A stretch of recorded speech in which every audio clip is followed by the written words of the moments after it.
So the first one comes from GREE Responds, Flex installation, understanding eco mode, standard, and forced airflow.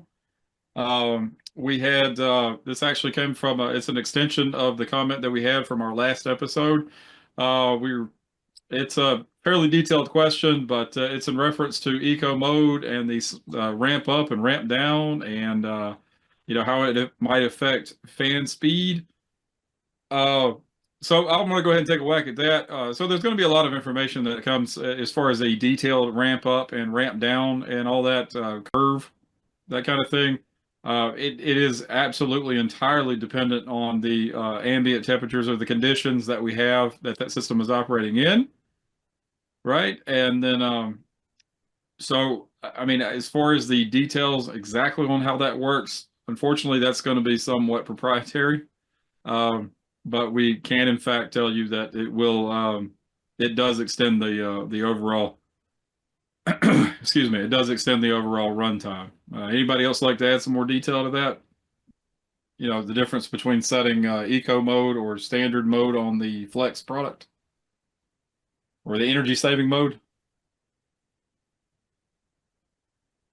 Did we cover how we can also kind of use it as so say you have a 3-ton system or you're replacing a 2.5-ton system, and of course they don't make half tons in these units, so you can put the 3-ton on energy savings mode, and that'll actually ramp that unit down and almost act as a 2.5-ton unit. Right. Yeah. I believe that video does. Yeah, it does. We go over that a little bit. Yeah, as far as using that if you had a half-ton size like that, or if you were trying to get just the maximum amount of energy efficiency out of that system as possible. So we did cover that. The one thing I would say is, and I've talked about this in just even in the mini splits, right? The amount of data that outdoor board receives from indoor ambient temperature, set point, outdoor condenser coil temperature, your discharge temperature off your compressor, your outdoor condenser coil temperature, and then you go into multi-zone. Now you've got a liquid and gas sensor on each one. Along with when you get into flex and stuff like that, they got pressure transducers, they have temperature sensors.